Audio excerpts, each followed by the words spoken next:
3장. 붓으로 그린 궤적. 구위의 손가락이 지목한 방은 2층 복도 가장구석에 위치했다. 그곳은 삿갓으로 얼굴을 가린 채 묵묵히 침묵하던 정체불명의 은자, 무영이 묵고 있는 방이었다. 구위는 붓을 들어 벽면에 묻은 흙먼지 층을 가리켰다. 마치 화폭에 그려진 보이지 않는 그림처럼 그 궤적은 경공의 속도, 방향, 그리고 사용된 내공의 종류까지 말해주고 있었다.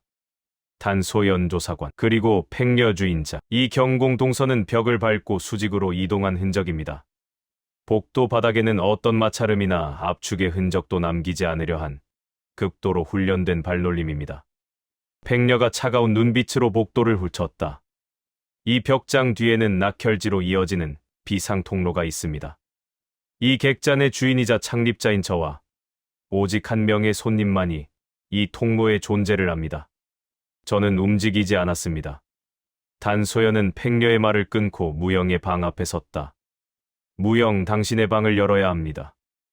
수직 경공의 흔적이 당신 방 벽장 뒤의 비밀 통로를 가리키고 있습니다. 무영은 아무런 반응도 보이지 않았다. 객잔 대청에서 다른 용의자들 즉 청풍검, 명약수, 철혈무쌍 등이 모두 2층으로 올라와 이 상황을 주시하고 있었다. 그들의 눈빛은 무영에게 집중되었다. 무영의 완벽한 침묵은 오히려 그를 범인으로 몰아가는 듯했다. 침묵은 당신에게 유리하지 않습니다. 단소연이 검자루에 손을 올리며 압박했다. 그때 정파의 중진 청풍검이 나섰다. 잔향문의 수사관이여, 무영은 이 자리에서 가장 무력이 약해 보이는 은자일 뿐이오. 비밀 통로를 알았다 한들 흑룡자를 암살할 동문살법을 쓸 수 있겠소? 구위는 청풍검의 말에 고개를 저었다. 무영은 무력이 약하지 않습니다. 이 경공 궤적에 남은 내력의 파문은 이미 사라진 문파의 특징을 보존하고 있습니다. 수백 년 전 경공술 하나로 무림을 호령했던 허공문의 발법입니다. 모두가 충격에 휩싸였다.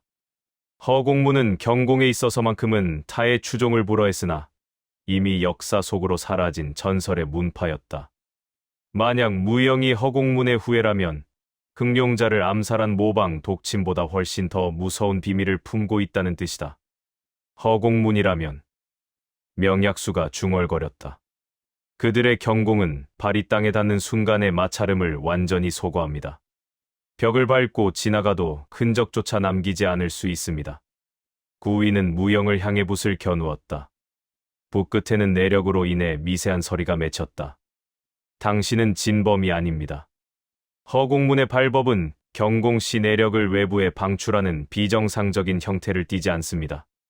당신의 경공은 분명 이 벽을 타고 올라갔지만 당신의 발과 벽 사이에는 당신의 몸무게를 지탱하는 보조 도구가 있었습니다. 구위가 추리의 칼날을 날카롭게 돌렸다. 이것은 살인범의 궤적이 아니었다.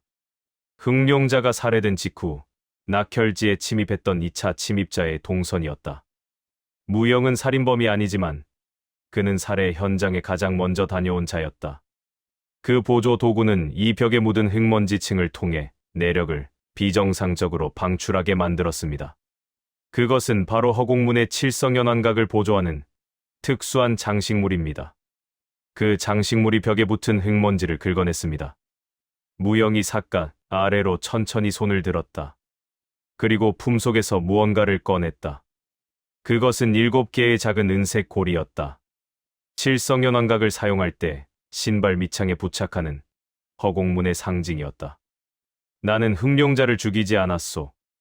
무영은 처음으로 입을 열었다.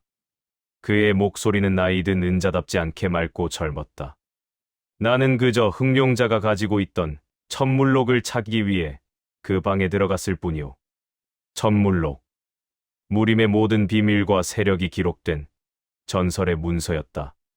무영이 범인이 아니라면 그는 흑룡자 살해 현장을 가장 먼저 목격한 이가 되는 셈이었다. 천물록을 보았습니까? 단소연이 다급하게 물었다. 무영은 고개를 저었다. 낙혈지에는 없었소. 그리고 나는 내가 내려갔을 때 이미 흑룡자가 싸늘하게 식어 있는 것을 보았소. 그리고 그곳에는 나 외에 누군가가 방금 전까지 머물렀던 내력의 잔향이 있었소. 무영은 붓을 든 구위의 눈을 똑바로 응시했다. 구위, 당신이 놓친 것이 있소. 살인범은 낙혈지의 냉각 효과를 이용해 자신의 내력 흔적을 지웠소. 하지만 그는 자신의 냄새까지 지우지는 못했소. 무영의 말이 끝나자마자 2층 복도 전체를 진동시키는 끔찍한 비명이 객잔대청에서 터져나왔다. 그 비명은 떠돌이 의원 명약수의 것이었다. 구위와 단소연, 팽녀, 그리고 무영까지 모두 1층 대청으로 달려 내려갔다. 나머지 고수들이 모여있던 대청 중앙에 두 번째 시신이 쓰러져 있었다. 청풍검과 철혈무쌍이 명약수의 시신 앞에서 얼굴이 창백해져 있었다. 명약수는 복부를 움켜쥔 채 입가에 검붉은 피를 흘리고 있었다. 그의 주변에는 그가 약초를 다듬을 때 쓰던 약재들이 흩뿌려져 있었다. 이번에는 독침이 아닙니다. 철혈무쌍이 떨리는 목소리로 말했다. 강력한 장력이요. 내공으로 복부를 완전히 파괴했습니다. 고수가 아니면 불가능한 짓이요. 명약수는 죽기 전 떨리는 손가락으로 바닥에 떨어진 약재들을 이용해 무언가를 가리키려 했다. 그는 마지막 힘을 짜내 피로 얼룩진 손가락을 객잔 구석의 낡은 괴짝을 향해 겨누며 짧고 강렬한 단어 하나를 간신히 내뱉고 절명했다. 약첩. 객잔 대청은 피와 약재, 그리고 극도의 살기가 뒤섞인 아수라장이 되었다. 두 번째 희생자 명약수의 시신은 첫 번째 살인과 완전히 다른 양상을 보여주었다. 은밀한 독침이 아닌 강력한 내공 장력. 이는 범인이 도간계 문파의 잔당이 아닐 가능성이 높아졌음을 의미했다. 구위는 명약수의 시신에 무릎을 꿇었다. 거만이 아닌 붓을 든 자세였다. 그의 손끝에서 발현된 미약한 내력이 시신 주변의 공기를 휘감았다. 강력한 장력은 주변 내력의 균형을 크게 흔든다. 구위는 그 파문이 어떻게 발생하고 어디로 소멸되었는지 추적해야 했다. 내공의 잔향이 너무나 강력합니다. 단소연이 인상을 썼다. 범인은 분명 대가입니다. 이 정도의 장력을 쓰는 자라면 청풍검이나 철혈무쌍 외에는 없습니다. 그리고 방금 전 이들은 모두 2층 복도에서 우리와 함께 있었습니다. 청풍검이 분노한 목소리로 외쳤다. 잔향문의 조사관, 함부로 추리하지 마시오. 나는 결단코 살인을 저지르지 않았소. 철혈무쌍 역시 검을 반쯤 뽑아들며 살기를 내뿜었다. 나를 의심한다면 지금 당장 무투로 증명하겠소. 구위는 그들의 시끄러운 공방을 무시하고 눈을 감았다. 그는 붓으로 대청 바닥을 훑었다. 명약수의 주변에는 약초 조각들이 흩어져 있었다. 그는 내공의 잔향을 약초 냄새가 아닌 파문의 형태로 느꼈다. 아니다. 장력의 중심은 명약수의 바로 앞에 있었다. 하지만 그 내공이 폭발하고 사라지는 시간이 너무 짧다. 마치 공격을 받고 명약수가 쓰러지는 순간 범인은 이미 시야에서 사라진 것처럼 말이다. 구위는 곧바로 명약수가 손가락으로 가리킨 객잔 구석의 낡은 괴짝으로 시선을 돌렸다. 괴짝은 먼지가 수북이 쌓여 있었고 객잔의 역사를 함께한 듯 묵직했다. 그는 괴짝을 열지 않고 붓으로 괴짝 표면을 톡톡 건드렸다. 명약수가 마지막으로 남긴 단서는 약첩이었습니다. 약을 보관하는 봉투나 혹은 처방전 목록일 수도 있습니다. 하지만 살인자가 목격되었을 때 그는 왜 객잔 구석의 이 낡은 괴짝 속 약첩을 가리킨 것일까요? 무영이 구위의 옆에 조용히 다가섰다. 그의 눈빛은 삿갓 아래에서 날카롭게 빛났다. 낙혈지의 냉각 효과로 살인자는 자신의 내력 흔적을 지웠소. 그러나 나는 명약수가 비명을 지르기 직전 복도에서 내려오는 특이한 냄새를 맡았소.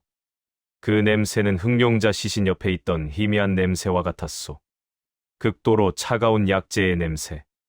단소연이 놀라 구위와 무영을 번갈아 봤다. 찬 약재의 냄새. 명약수는 떠돌이 의원입니다. 그에게서 약재 냄새가 나는 것은 당연하지 않습니까? 구위는 고개를 저었다. 아니다. 명약수는 약초를 다듬는 동안 그 냄새에 익숙해졌을 것이다. 하지만 명약수가 죽기 직전 이 냄새를 분명 맡았고 본능적으로 필시 그것은 자기 몸에서 나는 냄새가 아닌 외부에서 침입한 냄새라고 생각했을 것이다. 흑룡자 살해 현장에 있던 찬 약재의 냄새. 그것은 낙혈지에 보관된 희귀한 약재였을 가능성이 높다. 구위는 낡은 괴짝을 열었다. 괴짝 안은 먼지로 가득했고 오래된 객잔 물품들 사이에 얇은 종이 묶음, 약첩 하나가 툭 떨어졌다. 명약수의 짐이 아님이 분명했다. 그것은 단순한 처방전이 아니었다. 종이에는 특정한 날짜와 함께 약재명이 아닌 알 수 없는 기호와 이름들이 적혀 있었다. 단소연이 종이를 받아들었다. 이것은 약첩이 아니라 암호입니다.